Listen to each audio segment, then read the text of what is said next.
अस्सलाम वालेकुम, मैं हूं शाहजेब खानजादा। वजीर आला खैबर पख्तूनख्वा ने एक दावा ऐसा किया जिसकी तरदीद नैब ने कर दी या उन्हें करनी पड़ी। वजीर आला ने नैब के सामने पेश होने के बाद कहा कि उन्हें क्लीन चिट मिल गई है। नैब ने जवाब दिया कि अभी क्लीन चिट नहीं मिली है। वजीर आला खैबर पख्तूनख्वा ने कहा कि अब वो दोबारा नहीं जाएंगे, उन्हें नैब दोबारा नहीं बुलाएगा। नैब ने कहा कि दोबारा भी बुलाएंगे। वजीर आला खैबर पख्तूनख्वा ने कहा कि उन्होंने नैब को मुतमईन कर दिया। नैब ने जवाब दिया मुतमईन नहीं किया। ऐसा लग रहा है कि मालम जब्बा इराजी केस तहरीक इंसाफ के लिए मुश्किलात पैदा कर रहा है। इस केस में तहरीक इंसाफ की मरकजी क़यादत पर इल्ज़ामात लग रहे हैं। यह कहा जा रहा है कि मुबैना तौर पर गैर कानूनी तौर पर महकमा जंगलात की ज़मीन लीज पर दी गई। मंजूर नज़र कंपनी को नवाजा गया। इस कंपनी का ताल्लुक भी खैबर पख्तूनख्वा के वजीर से जोड़ा जा रहा है। इल्ज़ाम है कि इस कंपनी को नवाजने के लिए कवायद और ज़वाबित को तब्दील किया गया और इस केस में तहरीक इंसाफ से ताल्लुक रखने वाले साबिक वज़ीर आला खैबर पख्तूनख्वा परवेज़ खटक, जो कि मौजूदा वज़ीर दिफा हैं, और तहरीक इंसाफ से ताल्लुक रखने वाले मौजूदा वज़ीर आला खैबर पख्तूनख्वा महमूद खान का नाम सामने आ रहा है। इसके अलावा तहरीक इंसाफ के रहनुमा और सीनियर वज़ीर आतिफ खान पर भी उंगलियां उठ रही हैं। साथ ही तहरीक इंसाफ के सेनेटर मोहसिन अजीज़ और वज़ीर आज़म इमरान खान के प्रिंसिपल सेक्रेटरी आज़म खान भी इल्ज़ामात की जद में है। इनमें कुछ रहनुमा नैब के सामने पेश हो गए और कुछ को पेश होना है। वज़ीर आला खैबर पख्तूनख्वा महमूद खान कल मालम जब्बा केस में नैब के सामने पेश हुए और उसके बाद मीडिया के सवालों का जवाब देते हुए दावा किया कि उन्हें क्लीन चिट मिल गई है। उन्हें नैब की जानिब से कोई सवालनामा नहीं दिया गया, जबकि ये उनकी यहाँ आखिरी आमद है। देखिए जी, न मेरे कोई समरी पे साइन है, न कोई डॉक्यूमेंट्स पे मेरे साइन है। उन्होंने मुझे बुलाया था, केस मैंने स्टडी नहीं किया है, तो इस सिलसिले में मैं कुछ नहीं कह सकता कि ये कानूनी है कि गैर कानूनी है। कोई ताल्लुक है ही नहीं, तो इसलिए उन्होंने प्रॉपर्ली बुलाया था। मैंने ये जवाब दिया कि इस केस से मेरा कोई ताल्लुक नहीं, कुछ नहीं। अच्छा, तो मुतमईन हो गए? बिल्कुल, एग्जैक्टली, बिल्कुल। तो ये पहली और आखिरी पेशी है आपकी? एग्जैक्टली। लेकिन सर, जो आपको क्लियर और क्लीन चिट दे दिया है, हम ये कह सकते हैं आप? एग्जैक्टली। और सवाल का जवाब मस्बत उन्होंने दिया। वज़ीर आला खैबर पख्तूनख्वा तो समझते थे कि उन्हें क्लीन चिट मिल गई है, मगर ऐसा है नहीं। वज़ीर आला के दावे के बाद आज नैब की प्रेस रिलीज सामने आई कि नैब ने वज़ीर आला खैबर पख्तूनख्वा महमूद खान को मालम जब्बा केस में किसी किस्म की कोई क्लीन चिट नहीं दी। सिर्फ यही नहीं, नैब एलामिया के मुताबिक वज़ीर आला खैबर पख्तूनख्वा का नैब की कंबाइंड इन्वेस्टिगेशन टीम को दिया गया बयान गैर तसल्ली बख्श है। उनको कानून के मुताबिक दोबारा किसी भी वक्त बुलाया जा सकता है। ना तो नैब से क्लीन चिट मिली है और ना ही नैब ने आखिरी बार बुलाया है। नैब की प्रेस रिलीज के बाद खैबर पख्तूनख्वा हुकूमत का जवाब आ गया। वज़ीर इत्तलात खैबर पख्तूनख्वा शौकत यूसुफ़ज़ई ने कहा कि जब तक नैब मुतमईन नहीं हो जाए, वज़ीर आला खैबर पख्तूनख्वा पेश होने के लिए तैयार हैं। नैब वज़ीर आला को दोबारा भी बुला सकता है। मालम जब्बा इराजी स्कैंडल से वज़ीर आला खैबर पख्तूनख्वा का कोई ताल्लुक नहीं। वज़ीर इत्तलात ने कहा कि सहाफ़ियों ने जब वज़ीर आला से पूछा कि क्या आपको क्लीन चिट मिल गई, तो जवाब में उन्होंने कहा हाँ कह दिया। मालम जब्बा इराजी के मुआहदे पर वज़ीर आला के दस्तखत नहीं हैं। नैब अभी तहकीकात कर रहा है और सिलसिले में मज़ीद अफराद को तलब किया जा रहा है। इसके अलावा नैब ज़राए के मुताबिक खैबर पख्तूनख्वा के सीनियर वज़ीर आतिफ खान कल इसी केस में नैब के सामने पेश होंगे। नैब ने उन्हें 14 दिसंबर को तलब किया था, मगर वो बैरून मुल्क दौरे पर थे, इसलिए पेश नहीं हुए थे। अब वो कल पेश होंगे। वज़ीर आज़म के प्रिंसिपल सेक्रेटरी आज़म खान पेश हो चुके हैं और वो ये दावा कर चुके हैं कि उन्हें गवाह के तौर पर बुलाया गया। ये दावा सेनेटर मोहसिन अजीज़ की तरफ से किया गया और अब ये मामला आगे बढ़ रहा है। अब आतिफ खान को पेश होना है। ऐसा लग रहा है कि ये केस तहरीक इंसाफ के लिए मुस्तकबिल में मुश्किलात खड़ी कर सकता है, उसे कोई बड़ा धचका लग सकता है। मगर मामला यह है कि इस केस में भी जो तहरीक इंसाफ की तरफ से वज़ीर दिफा परवेज़ खटक का दावा है कि ना एक रुपया ज़ाया हुआ, ना ही एक भी गज़ ज़मीन दी गई, जो कि आशियाना हाउसिंग स्कीम में शहबाज शरीफ का दावा है। हम आपके सामने ये मामला रख देते हैं, उसके बाद खैबर पख्तूनख्वा हुकूमत का मौक़िफ़ मालूम करेंगे। ये मामला शुरू हुआ 2014 से। कुछ दिन पहले द न्यूज़ और जंग में शाया होने वाली खबर में इस केस के हवाले से 6 मुबैना बेज़ाब्तियों की निशानदेही की गई। खबर के मुताबिक board of investment Khyber Pakhtunkhwa ने 3 मार्च 2014 को एक इश्तिहार दिया। अब ये तारीख जहन में रखिएगा, 3 मार्च 2014 को इश्तिहार दिया गया कि सयाहती मकाम की ज़मीन हुकूमत से लीज पर ले लो, फिर उसे खुद बनाओ और खुद चलाओ। इस मामले में पहली बेज़ाब्ती उस वक्त सामने आई जब बोली जमा कराने की आखिरी तारीख 31 मार्च 2014 से बढ़ाकर 10 अप्रैल 2014 कर दी गई। अब तारीख बढ़ाने में कोई आर नहीं है, मगर इसमें मसला यह है कि तारीख बढ़ाने का एलामिया कि 10 अप्रैल तक तारीख बढ़ाई गई, मगर एलामिया 14 अप्रैल 2014 को जारी किया गया, यानी तारीख बढ़ाए की ख़त्म होने के 4 दिन बाद, यानी आखिरी तारीख गुजरने के बाद एलामिया जारी हुआ। खबर के मुताबिक बोली के लिए 7 कंपनियों ने दरख्वास्तें जमा कराई। हुकूमत ने ठेका देने के लिए एक कमेटी बनाई, फिर एक बेज़ाब्तगी सामने आई। हुकूमती कमेटी ने TORs में कंपनी के इंतखाब के लिए कोई मयार या तरीक़ाकार ही तय नहीं किया। जिसकी वजह से पूरा मामला मशकूक हो गया। उसके बाद तीसरी बेज़ाब्तगी उस वक्त हुई जब मुबैना तौर पर मंजूर नजर कंपनी ने पहली बोली 8 अप्रैल को 60 लाख रुपए के तौर पर सालाना जमा कराई, लेकिन फिर मुकर्ररा तारीख गुजरने के 35 दिन के बाद उन्होंने यानी 15 मई को 2014 को 1 करोड़ 20 लाख रुपए की बोली जमा कराई और कमेटी ने इस बोली को तस्लीम भी कर लिया और 26 मई 2014 को उसकी मंजूरी भी दे दी। हालांकि कवायद के मुताबिक पहली बोली पर ही फैसला किया जाना था। खबर के मुताबिक चौथी बेज़ाब्तगी उस वक्त सामने आई जब मुतल्लिका महकमे ने लीज की मुद्दत को 15 साल से बढ़ाकर 33 साल करने की कोशिश की, जिस पर सेक्रेटरी कानून ने एतराज किया तो मुबैना तौर पर उस वक्त के वजीर आला परवेज खटक ने कवानीन को नरम करके लीज की मुद्दत बढ़ाने की मंजूरी दी। हालांकि वो काबीना की मंजूरी के बगैर ऐसा नहीं कर सकते थे। फिर 4 साल बाद गुज़िश्ता हुकूमत ने काबीना के आखिरी इजलास में इस मुआहदे की मंजूरी दी ताकि कानूनी तकाज़ों को पूरा किया जा सके। खबर के मुताबिक 5वीं बेकायदगी उस वक्त सामने आई जब हुकूमत ने 24 सितंबर 2014 को मुबैना तौर पर मंजूर नजर कंपनी को 5 एकड़ के बजाय महकमा जंगलात की 275 एकड़ इराजी लीज पर दे दी। खबर के मुताबिक छठी बेकायदगी उस वक्त सामने आई जब हुकूमत ने कंपनी को मजमूई तौर पर 275 एकड़ जमीन लीज पर 33 साल के लिए दे दी और उसमें फिर मजीद 20 साल की तौसी दे दी। ये हैं वो 6 बेज़ाब्तगियां जिसकी नैब तहकीकात कर रहा है, तहरीक इंसाफ के रहनुमाओं को तलब कर रहा है। अब अहम बात यह है कि उसके बाद जब ये मामला सामने आया तो महकमा जंगलात ने इस ज़मीन की लीज मनसूख कर दी, यानी कि ना ज़मीन मिली ना उस पर काम हुआ। मगर स्कैंडल यह है कि ये बेज़ाब्तगियां होती रही। वज़ीर इत्तलात खैबर पख्तूनख्वा शौकत यूसुफ़ज़ई हमारे साथ मौजूद हैं। यूसुफ़ज़ई साहब, बहुत शुक्रिया, आपका मौक़िफ़ सामने आया। जाहिर है कि वज़ीर आला से सवाल होता रहा, सहाफ़ी इस हवाले से जवाब देते रहे। वज़ीर आला का ये दावा है कि उनका कोई ताल्लुक है नहीं, उनके कोई सवालनामा भी नहीं दिया। फिर उन्होंने ये दावा किया क्यों जब उनसे नैब ने कहा नहीं था कि आपको दोबारा भी नहीं बुलाएंगे, आपको क्लीन चिट भी नहीं है। ये सारे मामला अगर नैब ने नहीं कहे थे तो उन्होंने मीडिया पर आकर कैसे कह दिए? बिस्मिल्लाहिर्रहमानिर्रहीम। देखिए, पहली बात तो ये कि मुझे अजीब सा लगा कि नैब ने इसको इशू बना लिया है। देखिए, जिस वक्त उन्होंने जो क्वेश्चन किए, जो सवाल जवाब हुए, वो बड़े मुख्तसर से सवाल जवाब थे और बड़े जो ऐसे सवाल जवाब थे जिसका उन्होंने बड़े खुशरूरी जवाब भी दिया। और मेरे ख्याल से उस वक्त जो तफ्तीशी अफसर था उसने कहा कि जी बिल्कुल ठीक है, जो आप कह रहे हैं ठीक है। ना उन्होंने ये कहा कि हम आपको दोबारा बुलाएंगे, ना उन्होंने ये कहा कि जी हमें मुतमईन नहीं है अभी या जो भी है। पहली बात तो ये है कि वज़ीर आला ने कभी ये नहीं कहा कि मैं दोबारा नहीं आऊँगा। उन्होंने ये कहा कि मुझे नहीं बुलाया, ठीक है। वो बार बार कहते रहे, आज भी उन्होंने कहा है कि जब मैं इदारों का एहतराम करता हूँ, मुझे जितनी बार बुलाएंगे मैं आऊँगा। लेकिन चूंकि इसका मेरे साथ ताल्लुक नहीं है, इसलिए कि जब ये कहते हैं कि जी आप उस वक्त स्पोर्ट्स और टूरिज्म के मिनिस्टर थे, ओके, लेकिन इंतहाई मुख्तसर वक्त के लिए, क्योंकि फ़ौरन उनका पोर्टफोलियो चेंज करके उनको इरिगेशन दे दिया गया। और ये कि उस वक्त जो जितने भी कार्रवाई हुई, ना तो उनका कोई दस्तखत है उस पर, ना इस मुआहदे में उनका कोई रोल रहा है ये पूरे उसमें। लेकिन अगेन मैं ये कहूँगा कि जहाँ तक वज़ीर आला की बात है, ठीक है, अगर उन्होंने कह भी दिया कि क्लीन चिट दे दी है, जो भी है, क्योंकि क्वेश्चन हो रहे थे, मुसलसल हो रहे थे, सवाल जवाब हो रहे थे, सहाफ़ी हज़रात उनसे क्वेश्चन कर रहे थे, तो उसमें आगे पीछे जवाब होता रहा। लेकिन इसमें कोई शक नहीं, उन्होंने कह दिया। ये आप जो कह रहे हैं कि वज़ीर आला के ना दस्तखत थे, उन्हें बहुत मुख्तसर सारा का सारा पोर्टफोलियो भी मिला था, ये सारी की सारी बातें अपनी जगह जो आप बयान कर रहे हैं।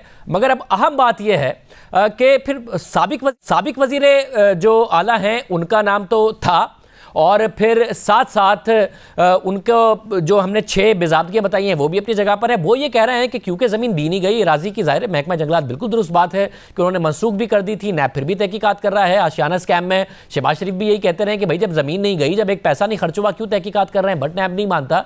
तो फिर अगर मौजूदा वज़ीर आला का नहीं है तो साबिक वज़ीर आला का तो मामला है, फिर उनको भी आप डिफेंड करेंगे या आप समझते हैं कि उनकी कहीं ना कहीं उन्होंने जो रूल्स है उसकी खिलाफ वर्जियाँ की है? नहीं, देखिए, मैं तो ज़ाहिर है मैं उस वक्त हुकूमत का हिस्सा था और मैं उस वक्त भी तर्जुमान था। मैंने उस वक्त भी डिफेंड किया है कि देखिए इसमें ठीक है, नैब को ये चीज़ें बेकायदगी लग रही होगी तो वो बता देंगे कि जी इस्लाम में बेकायदगी है और इस पर आपको सज़ा हो सकती है। वरना इस तरह की जो माली बेज़ाब्तगी वो तो नहीं हुई ना, ये किसी ने कोई करप्शन तो नहीं की है, किसी ने कोई पैसा तो नहीं लिया है उस पर, न किसी, ये सारी चीजें चूंकि नैब तहकीकात कर रहे हैं, हम ताउन कर रहे हैं। यूसुफ दुरुस्त है, नियत होगी कि सयाहती मकाम बनाना है। अब नैब कह रहा है मुबैना तौर पर मंजूर नज़र कंपनी को देने के लिए इतनी सारी बेज़ाब्तगियां हुई, एक तो तारीख बढ़ा दी और तारीख बढ़ाने का इश्तिहार तारीख खत्म होने, जो बड़ी हुई तारीख थी उसके खत्म होने के बाद शाया हुआ। बिड बढ़ाने का इख्तियार मई में बिड दी है, हालांकि जो 6 अप्रैल को उनकी बिड थी उसके बाद ये सारी की सारी बेज़ाब्दगी अपनी जगह पर हुई हैं। अगर खर्चा नहीं भी हुआ, नैब ने जो अभी नून लीग के केसेस में अपनी रिवायत कायम की है उसके हिसाब से तो ये ज़्यादा बड़ा स्कैम लगता है। अदरवाइज आपकी बात दुरुस्त है कि भाई ना ज़मीन गई है ना पैसे खर्च हुए। मैं आपसे 100% एग्री करता हूँ। हम पूरी तरह तावन करेंगे। जो परवेज़ खटक साहब है वो भी पेश हुए हैं, आजम खान साहब भी पेश हुए हैं, मजीद अगर वो बुलाएंगे तो पेश होंगे। लेकिन एक चीज़ ध्यान में रखें कि जो मलकन डिवीज़न है, जो स्वात है, ये इंतहाई दहशतगर्दी का शिकार सूबा रहा है, ज़िला रहा है। और इसमें आप देखें कि कोई इन्वेस्टमेंट के लिए उस पर तैयार नहीं था। लोग बड़ी मुश्किल से हम अट्रैक्ट चाहते थे लोगों को कि वहाँ जो बेरोजगारी बढ़ती जा रही है, हम चाहते हैं कि बाहर से लोग आए, उस पर इन्वेस्टमेंट करें, टूरिज्म को प्रमोट करें। तो इस मकसद के लिए अगर कोई रूल्स रिलैक्स कर दिए गए हों, लेकिन उसके पीछे कोई ये नियत नहीं हो सकती कि उसमें करप्शन हो सकती है या क्या। दुरुस्त है कि ज़ाहिर है वहाँ पर अगर हुकूमत की नियत है और सयाहत को फ़रोग़ देने की नियत है तो बहुत अच्छी नियत है। अब इस हुकूमत के ऊपर ज़ाहिर अब नैब का मसला ये है कि उनकी हर प्रेस रिलीज़ में या फिर उनका जो नोयत है उसमें यही नज़र आ रहा है। राना सनाउल्लाह ने अगर एक ब्रिज की डायरेक्शन बदल दी, ये नहीं बोल रहे कि राना सनाउल्लाह ने कोई पैसे किसी को फ़ायदा पहुंचाने के लिए। मरियम औरंगज़ेब की किसी ने शिकायत कर दी, असासे ज़्यादा हैं, कौन से असासे हैं नहीं बताते। शहबाज शरीफ ने एक कंपनी की कैंसिल करके दूसरी को दे दी तो मुबैना तौर पर किसी को फ़ायदा पहुँचाने के लिए दी, क्या फ़ायदा हुआ ये नहीं बताते। तो आपका केस भी फिर वैसा ही बन रहा है। तो नैब के ऊपर आपको भी फिर ये शिकायत हो रही है कि भाई फ़ायदा किसको पहुंचा, कितने का पहुंचा, कहाँ ज़मीन चली गई, नियत क्या थी, ये तो बता दो। केस बना दिया, मीडिया के ऊपर चल रहा है और सारी की सारी बहस चल रही है। नहीं देखो, हम तो किसी के इदारे के खिलाफ बात नहीं कर सकते, ना उनको क्रिटिसाइज कर रहे हैं। हमें खुशी होगी कि नैब हो या कोई और ऐसे इदारा जो एहतसाब करना चाहे और मौसर तरीके से करे, बिल्कुल हम उनके साथ हैं, हम उनके साथ ताउन करेंगे। मैं तो ये कह रहा हूँ जहाँ इनको मिले ये बिल्कुल देखे, पूरा केस इन्वेस्टिगेट करे कि इनको कहाँ पे बेज़ाब्तगी लग रही है। बिल्कुल मैं तो आपसे कह रहा हूँ कि हमारी हुकूमत या हमारे जितने भी लोग हैं, परवेज़ खटक साहब हो गए, आजम खान साहब हो गए या और, वो सारे के सारे कह रहे हैं कि जब हम तो हाजिर हैं, हमें तो भागने की जरूरत है। क्योंकि ट्रांजैक्शन एग्जीक्यूट हुई नहीं है बहुत ज़्यादा कि 31 मार्च की तारीख थी, 10 अप्रैल तक बढ़ा दी, इश्तिहार 14 अप्रैल को दिया, 6 अप्रैल को उन्होंने बिड दी थी, 15 मई को उन्होंने बढ़ाकर दे दी। ये सब चीजें सरकारी काम में हुई हैं। मैं आपसे कह रहा हूँ, आपकी नियत होगी सयाहत को प्रमोट करने की, मगर बेज़ाब्तियां बहुत ज्यादा हैं। देखिए, मैं आपसे अर्ज करूँ कि मलकन डिवीजन स्पेशली स्वात का जो एरिया है वो काफ़ी हट रहा है दहशतगर्दी से। कोई इतनी बड़ी इन्वेस्टमेंट के लिए आएगा ना तो जाहिर है उसको वो चाहिए होता है कि जी आप हमें अगर लीज देना है तो 10 साल के लिए क्यों हम इतना ज़्यादा इन्वेस्टमेंट करें या 15 साल के लिए। लोगों के इस तरह आसान से नहीं होता है। अब जाके हालात बेहतर हो रहे हैं, हमें उम्मीद है इंशाल्लाह ताला कि लोग आएंगे अभी। लेकिन उस वक्त की जो बात है, उस वक्त काफ़ी लोग रिलेक्टेंट थे और उन हालात में हम चाहते थे कि कोई आए वहाँ पे इन्वेस्टमेंट करे। ये अच्छी, ये ज़ाहिर है आपकी नियत पे तो सवाल नहीं उठ सकता बगैर कोई सबूत और कोई ऐसी चीज़ सामने आया। आपकी बिल्कुल नियत होगी कि वहाँ पर सयाहत प्रमोट हो, बट ज़ाहिर अब नैब आप कह रहे ना इदारों के खिलाफ नहीं बात कर सकते। ऑपोजिशन यही बातें करती है ना, तो फिर कहते हैं कि नहीं इनको तकलीफ इसलिए हो रही है कि इनके खिलाफ कार्रवाई हो रही है। आज आप भी कह रहे हैं कि पता नहीं नैब ने इसको इतना सीरियस क्यों ले लिया। जुल्फी बुखारी साहब को भी हो रहा है कि क्या करते हैं, किसी और मुल्क में होता तो नैब जो करता है जब आपके खिलाफ भी हो रहा है, हालांकि कोई उस लेवल का हो नहीं रहा जो अपोजिशन के साथ होता है, तो बुरा लग रहा है आपको? नहीं, हमें बुरा बिल्कुल नहीं लग रहा है। मैं तो आपसे कह रहा हूँ हमें बिल्कुल बुरा नहीं लग रहा है। लेकिन एहतसाब का मकसद है, हम तो चाहते हैं कि कोई ना कोई चीज़ जो है वो किसी बंदे के अंजाम तक पहुँचाए। हमारे अंदर हो हमें पकड़े, अगर अपोजिशन के अंदर हो अपोजिशन को पकड़े। लेकिन हाइप क्रिएट करने के बजाय प्रैक्टिकली मैं कहता हूँ कि कार्रवाई होनी चाहिए। प्रैक्टिकल अगर जिसने इस मुल्क को लूटा है उनका एहतसाब ज़रूर होना चाहिए। लेकिन अगर जो सिर्फ नंबर बनाने के लिए और अवामी उसके शो करने के लिए कि जी हाई प्रोफाइल केस बन रहा है, वो नहीं होना चाहिए। मैं ये अर्ज कर रहा हूँ। बाकी हमें किसी से ना कोई गिला है ना हम शिकवा कर रहे हैं, हम तो ताउन करेंगे। बहुत शुक्रिया साहब कह रहे थे हम ताउन करेंगे, मगर नैब हाइप बनाने सही तरीके से केसेस को आगे बढ़ाए, यही गिला अपोजिशन का भी रहा है। अब नैब को अपोजिशन की तरफ से खत भी लिखा गया है नैब चेयरमैन को। नैब चेयरमैन ने जवाब भी दिया है और इतला आई है कि अब हुकूमत और अपोजिशन मिलकर नैब कवानीन में तरमीम भी करने जा रही है। बड़ा अहम मामला है, इस पर तफसील से आपको मालूमात देंगे एक ब्रेक के बाद।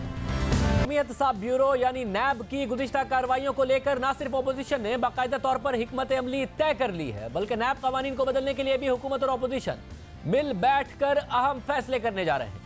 आज अपोजिशन जमातों की तरफ से नैब चेयरमैन को लिखा गया एक खत भी सामने आया है, जिसमें 14 दिसंबर की तारीख दर्ज है। इस खत में अपोजिशन जमातों के अहम सियासी रहनुमाओं ने नैब की कार्रवाइयों से मुताल्लिक नैब चेयरमैन को अपने तहफ़्फ़ुज़ात से आगाह किया है और उनसे मुलाकात के लिए वक्त देने की दरख्वास्त की है। नैब चेयरमैन को लिखे गए खत पर नून लीग के रहनुमा एहसन इकबाल, राना सनाउल्लाह, शाहिद हक्कान अब्बासी, JUIF के असद महमूद और पीपल्स पार्टी की शाजिया मरी और नवीद कमर के दस्तखत हैं।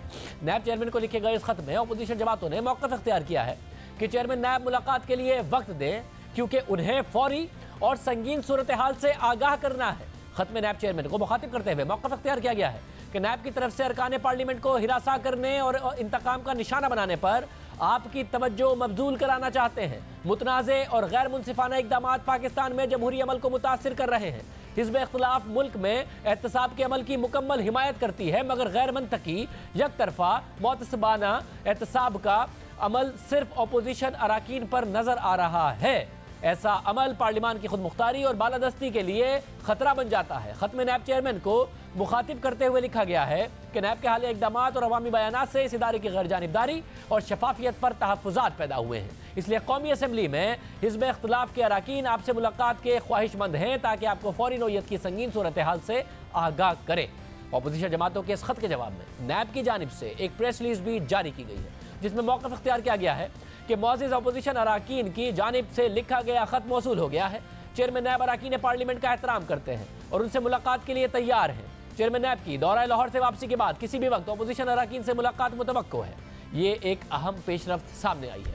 अपोजिशन अराकीन नैब चेयरमैन से मिलने जा रहे हैं और मुमकिन तौर पर जल्द इस हवाले से तफसीलात भी सामने आएंगी। दूसरी तरफ खबरें ये भी आ रही हैं कि हुकूमत और अपोजिशन नैब कवानीन में तरामीम लाने के लिए मिल बैठने को तैयार है। यानी अब हुकूमत और अपोजिशन मिलकर नैब कवानीन में मौजूद खामियों की निशानदेही करेंगे और फिर कवानीन में तरमीम लाई जाएगी। ये भी एक अहम पेशरफ्त है, क्योंकि अपोजिशन और हुकूमत एक ऐसे वक्त में मिल बैठकर नैब कवानीन का जायजा लेने जा रहे हैं जब अपोजिशन नैब की कार्रवाइयों को सियासी इंतकाम का नाम देकर उसे हुकूमत का सियासी हरबा करार दे रही है, जबकि हुकूमत भी कहीं कहीं नैब से परेशान नजर आ रही है।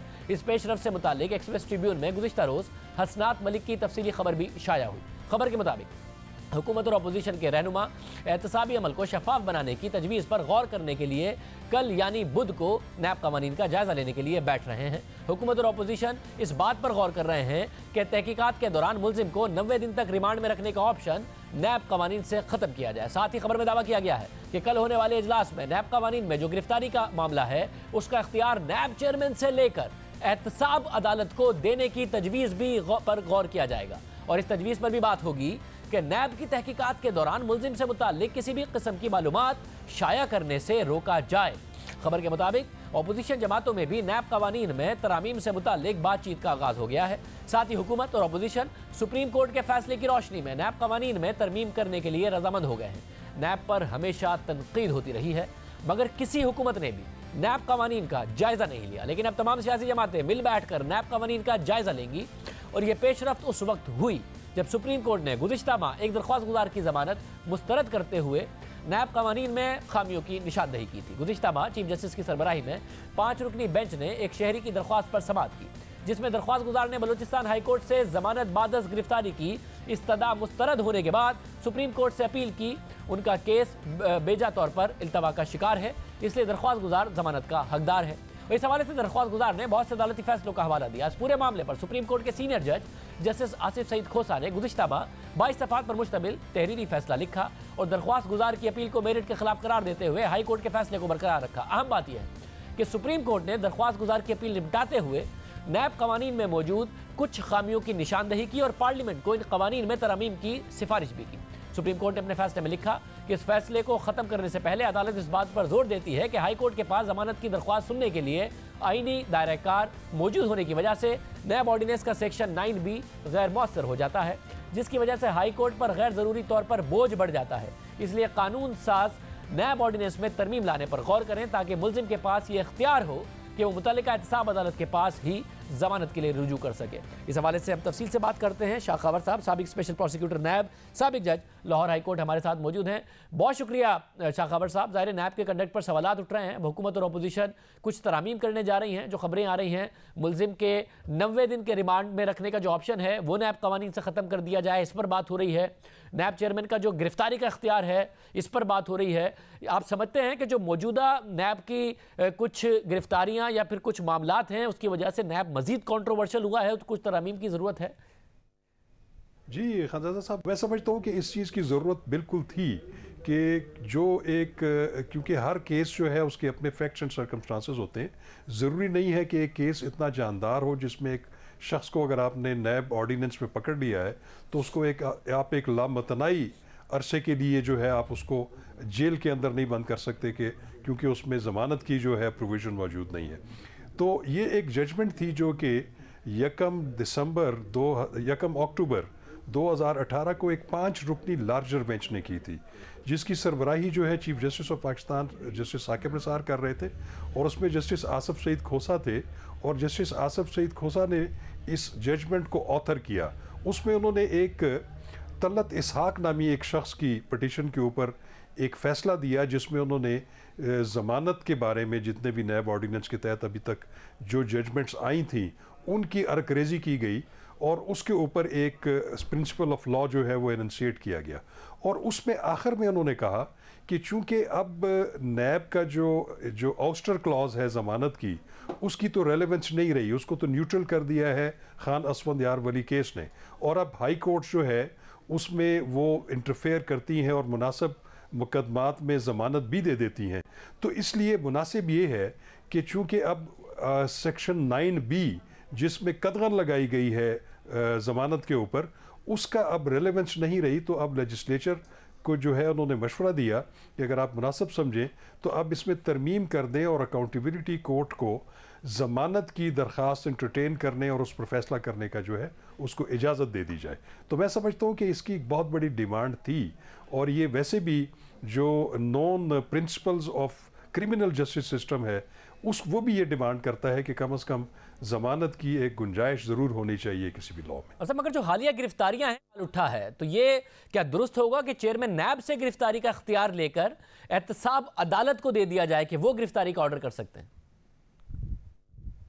देखिए, मैं समझता हूँ कि इस पे थोड़ी सी डिबेट हो सकती है कि क्या वो पावर जो है वो चेयरमैन नैब के पास रहने दी जाए या वो अकाउंटेबिलिटी कोर्ट को दे दी जाए। लेकिन एक चीज़ ज़रूर है जो कि एक सवाबदीदी इख्तियार है सेक्शन 24 ऑफ द NAO में, उसमें जो चेयरमैन नैब को या उनके नामजद करदा किसी अफसर को ये इख्तियार दिया गया है कि किसी को भी दौरान इंक्वायरी या इन्वेस्टिगेशन जिसको वो चाहें गिरफ्तार करें और जिसको चाहें न गिरफ्तार करें। तो ये जो सवाबदीदी इख्तियार जहाँ पे इस्तेमाल हुआ, वहाँ पे फॉर एंड अगेंस्ट उसके ऊपर जो है एतराज़ आया। तो मैं समझता हूँ कि कम से कम ये ज़रूर होना चाहिए कि जो भी सवाबदीदी इख्तियारात हैं उनको कम से कम किया जाए, अगर वो हैं भी तो उनके ऊपर ऐसे रूल्स और ऐसे पैरामीटर्स बना दिए जाएं जिसका तमाम लोगों को पता हो कि किस शख्स ने जो है वो गिरफ्तार होना है और किसी ने नहीं होना। तो इसमें मैं समझता हूँ कि इस पर भी अमेंडमेंट बहुत ज़रूरी है। अच्छा, मगर साथ में मौजूदा चेयरमैन नैब आए हैं, कभी कोई प्रेस रिलीज आ जाती है नैब की तरफ से, तहकीकात उसके बरक्स हो जाए तो उस शख्स का अगर नाम साफ हो गया तो नहीं बताया जाता, जब दिल चाहता है तो मालूमात लीक कर दी जाती हैं, जब दिल चाहता है तो वो जो इस वक्त लाहौर नैब के हेड हैं उन्हें भेज देते हैं मीडिया पर, फिर कहते हैं कि जी उनके देखा जाएगा कि उन्होंने क्या बयानात दिए हैं, फिर रोक देते हैं। अगर उनकी मर्जी के खिलाफ आए थे तो क्या कार्रवाई हुई ये नहीं बताते।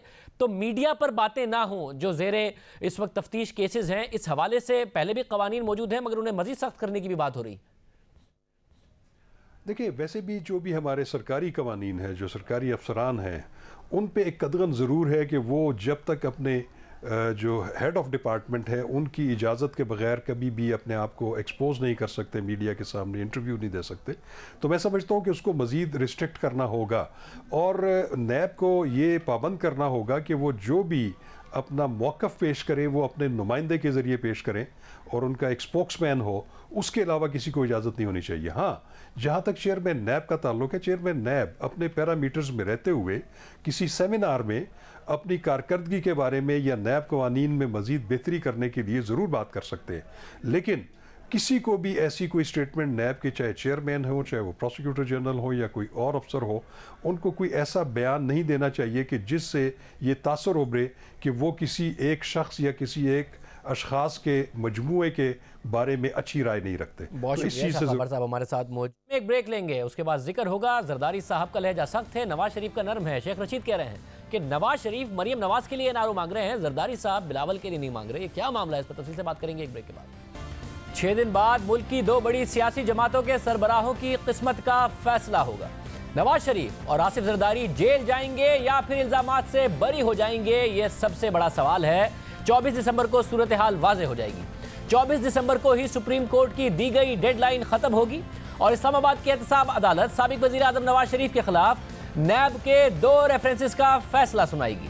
एहतसाब अदालत में नवाज शरीफ के वकील ख्वाजा हारिस के बाद नैब प्रोसिक्यूटर ने भी हतमी दलाइल मुकम्मल कर लिए और अब दोनों रेफरेंसेस का फैसला 6 दिन बाद आ जाएगा। इसी तरह पीपल्स पार्टी के शरीक चेयरमैन आसिफ जरदारी के लिए भी 24 दिसंबर का दिन ही अहम होगा।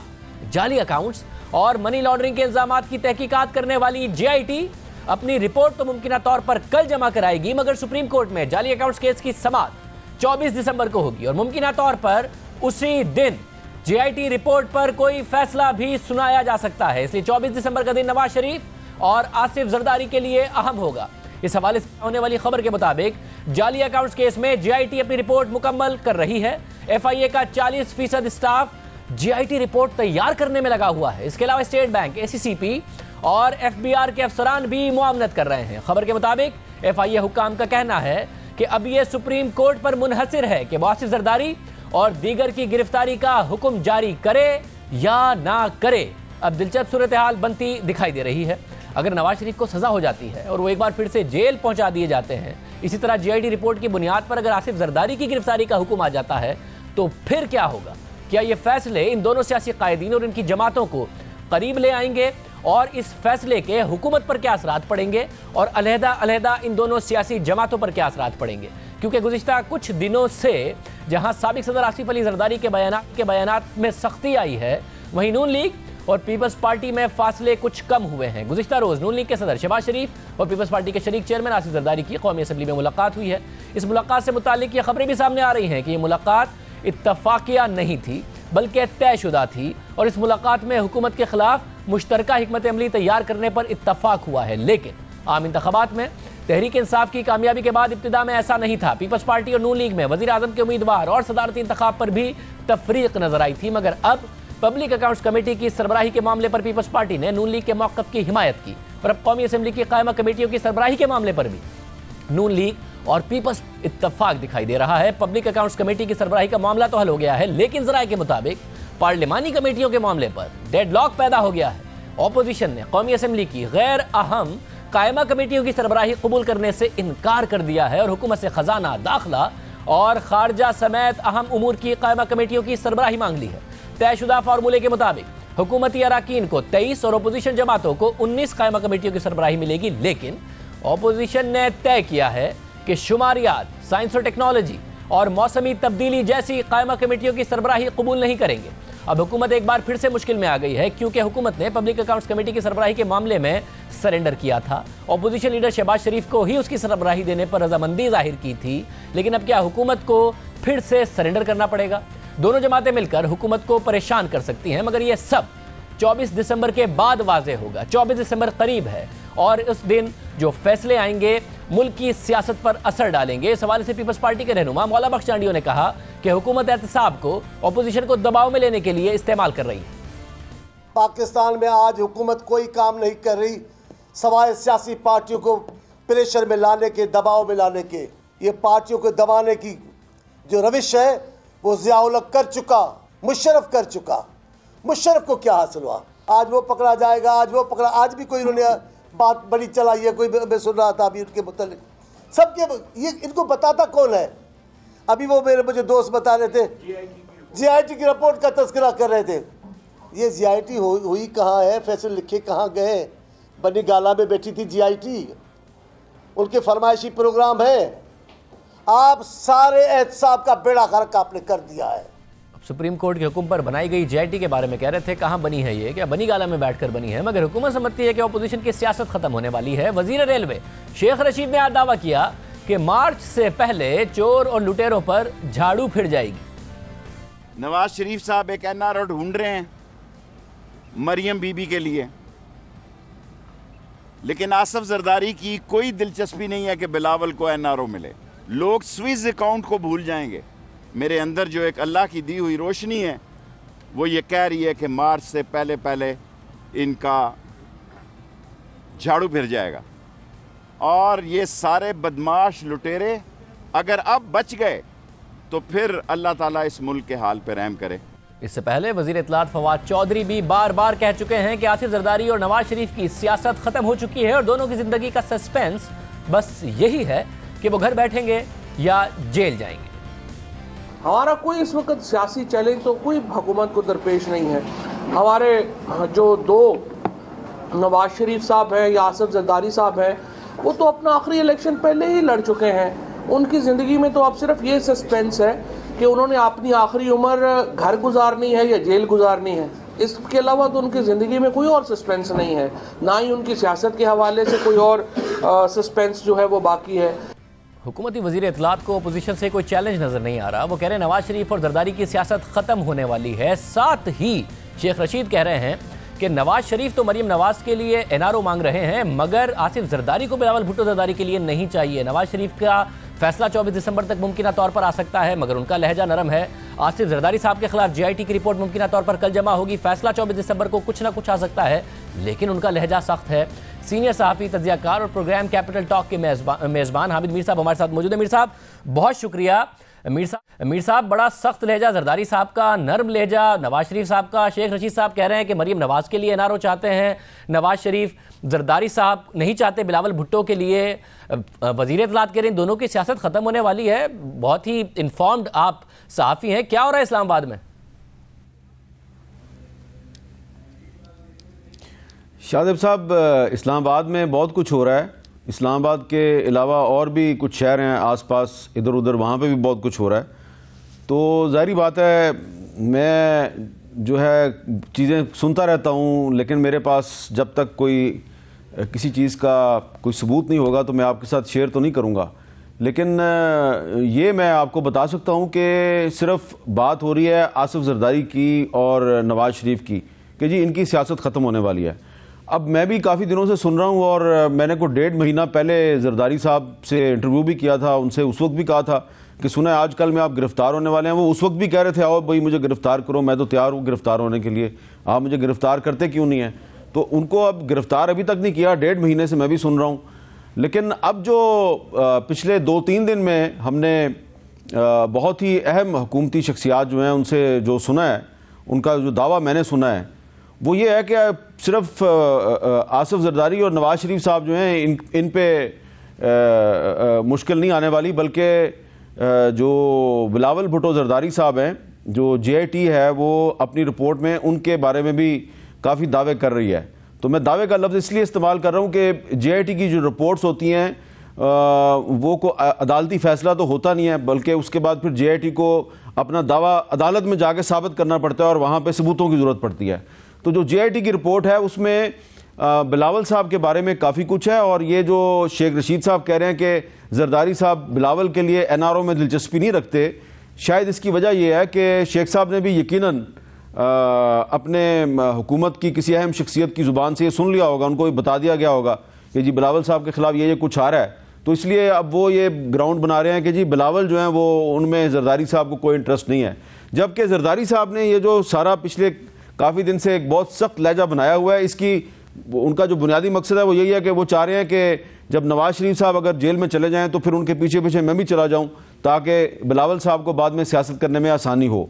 तो ये जो काफ़ी दिन से जो जरदारी साहब का जो एक नैरेटिव था वो शायद हुकूमत में भी बहुत से लोगों को समझ आ रहा था कि अगर जरदारी साहब भी जेल में चले गए और नवाज शरीफ भी जेल में चले गए तो हो सकता है कि फिर बिलावल साहब जो हैं बहुत लीथल हो जाएं, बहुत हमें टफ टाइम दें। तो इसलिए मेरा ख्याल है कि बिलावल साहब का इंतज़ाम करने की कोशिश की जा रही है, और हो सकता है कि जो JIT की रिपोर्ट आएगी उसमें बिलावल साहब पे भी काफ़ी इल्ज़ामात लगाए जाएंगे।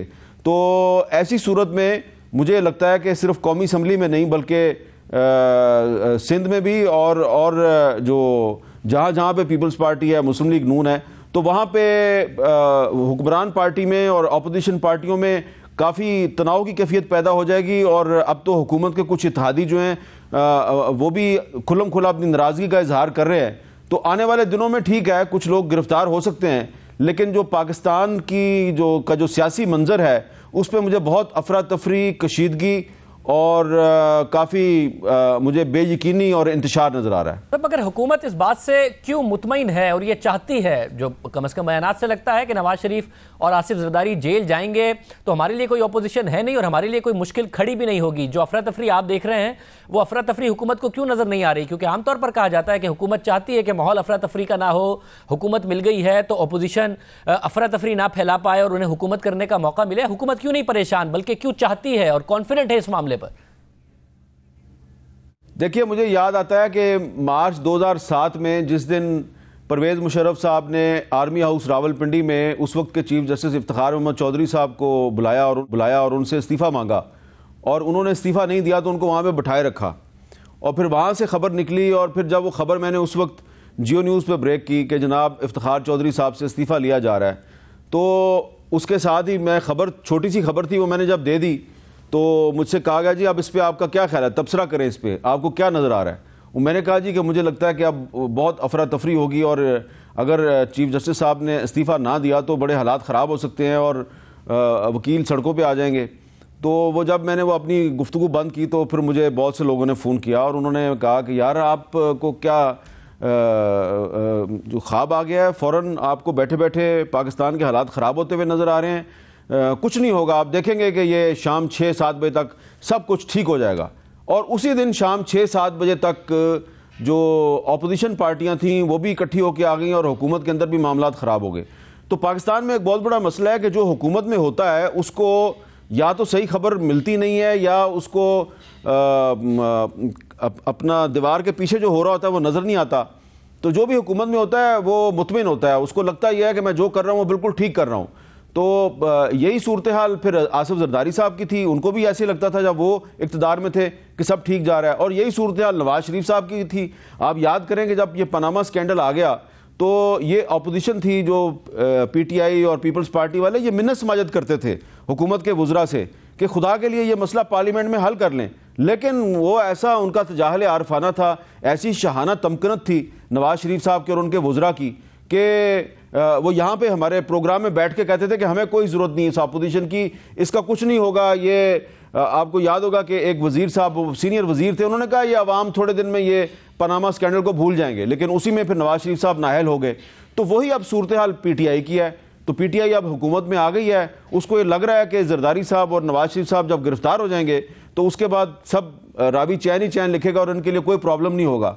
लेकिन मेरी राय ज़रा मुख्तलिफ है, शायद आप मुझसे इत्तेफाक करें या ना करें, लेकिन मुझे लगता है कि आजकल के हुक्मरान जो हैं उनको बिल्कुल उसी तरह उनकी नज़र कमज़ोर है जिस तरह के इससे पहले नवाज शरीफ साहब की नज़र कमज़ोर थी, उनसे पहले जरदारी साहब की नज़र कमज़ोर थी और उनसे पहले परवेज़ मुशर्रफ साहब की तो नज़र तो नहीं बल्कि उनका सब कुछ कमज़ोर था। मतलब आखिर में बिल्कुल मुख्तसरन बताइएगा, नवाज शरीफ साहब के फिर लहजे में वो सख्ती नहीं है, हालांकि उनका फैसला भी करीब आने वाला है। जरदारी साहब के लहजे में सख्ती है, बिलावल के जो मामलात हैं वो भी आपने रखे। शेख रशीद कह रहे हैं कि नवाज शरीफ मरीम नवाज के लिए एनआरओ चाहते हैं। मरीम नवाज का जो ट्विटर खामोश है उस पर भी सवाल उठता है, क्या कुछ ऐसी बात है इस लहजे में नरमी की और शेख रशीद साहब ने ये जो बात की है इसमें कोई हकीकत है? देखिए, नवाज शरीफ साहब ने आज भी कहा कि जी उनका ख़ानदान बड़े इब्तला के दौर से गुजर रहा है।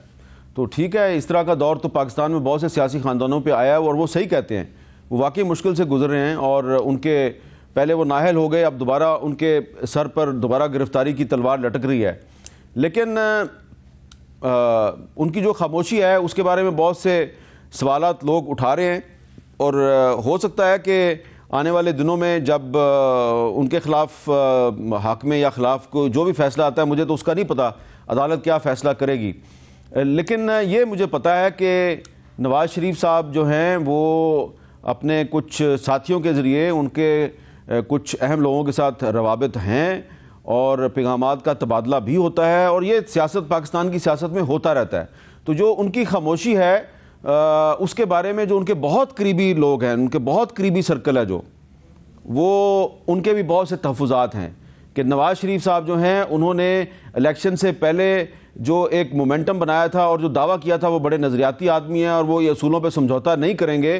तो इस वक्त जो उन्होंने खामोशी इख्तियार की हुई है, इसका उनको कोई फ़ायदा नहीं होगा। इसका फ़ायदा अगर होगा तो अल्टीमेटली इमरान खान को होगा और उनकी हुकूमत को होगा।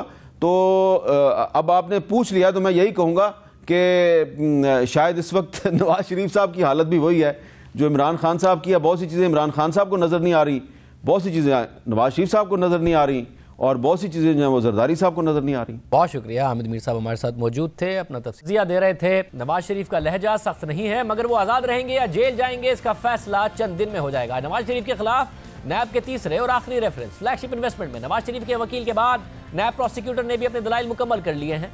अब नवाज शरीफ के वकील फ्लैगशिप से मुतालिक मजीद दस्तावेजात कल जमा कराएंगे। आज हतमी दलाइल देने के दौरान नैब प्रोसिक्यूटर ने एहतसाब अदालत को बताया कि कैपिटल FZE से नवाज शरीफ को 7,80,000 दिरहम के माली फवाइद पहुंचे और ये एक तस्लीम शुदा हकीकत है। कैपिटल FZE से एक और कंपनी को 6,15,000 पाउंड कर्ज दिया गया। इन दलाइल पर एहतसाब अदालत के जज अरशद मलिक ने नैब प्रोसिक्यूटर से पूछा कि हसन नवाज की कंपनियों के दरमियान होने वाली ट्रांजैक्शन को नवाज शरीफ से कैसे जोड़ते हैं। हसन नवाज किसी बैंक से कर्ज लेकर अपनी कंपनी को देता रहा तो इसमें क्या मसला है। मेरा ख्याल था कि आप ख्वाजा हारिस के दलाइल का जवाब देंगे, लेकिन आप तो जमा तफरीक में पड़ गए हैं। ये सब तो मैंने भी नहीं देखा था। पहले मैंने कोशिश की कि लिख लूं, लेकिन मेरा सर चकरा गया। इन रकूम का पहले तो कभी जिक्र नहीं आया। इन ट्रांजैक्शंस का चार्ट बना कर दें। जज साहब ने मजीद कहा कि और सिर्फ चार्ट ना हो बल्कि उसके साथ बुनियादी दस्तावेजात भी होनी चाहिए। आज फ्लैगशिप रेफरेंस में नैब प्रोसिक्यूटर ने अपने हतमी दलाइल मुकम्मल कर लिए हैं, जिसके बाद एहतसाब अदालत के जज ने फरीकैन के वकला को कानूनी नकात और सुप्रीम कोर्ट के फैसलों से मुतालिक इजाफी दलाइल देने की हिदायत करते हुए कहा कि उन्हें हर सूरत कल 1 बजे तक फ्री कर दिया जाए, यानी फैसला अब आने के करीब है। प्रोग्राम के आखिर में जिक्र हो जाए एक मस्बत खबर का। अब बसंत मनाई जाएगी, बसंत पर पाबंदी नहीं होगी और इसका ऐलान आज पंजाब हुकूमत के जो इंफॉर्मेशन मिनिस्टर हैं फयाज हसन चौहान उन्होंने किया। असूली फैसला हो गया है, बसंत मनाई जाएगी। ये जो 8 या 10 रुकनी कमेटी है ये वो सारी मोडेलिटीज डिफाइन करेगी कि इसकी जो नेगेटिव पहलू हैं, जो इसके नेगेटिव मनफी एस्पेक्ट्स हैं, उनको किस तरीके से रिकवर किया जा सकता है, ओवरकम किया जा सकता है, खत्म किया जा सकता है, वो हम सबमिशंस देंगे।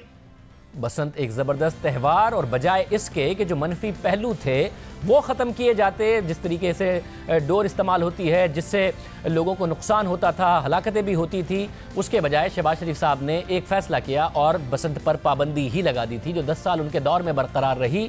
अब फाइनली इस हुकूमत ने फैसला किया है कि मनफी पहलुओं को ख़त्म किया जाएगा और बसंत मनाई जाएगी। इसका उसूली फ़ैसला हो गया, जो कि एक बहुत अच्छी बात है कि हर चीज़ पर बैन लगाना हल नहीं है, बल्कि जो मनफी पहलू हैं उन्हें ख़त्म करके लोगों को तफरी का मौका फराहम करना हल है, जो कि पंजाब हुकूमत का एक ज़बरदस्त फैसला है। आज के प्रोग्राम में इतना ही। आपसे कल के प्रोग्राम में मुलाकात होगी। याद दीजिए, अल्लाह।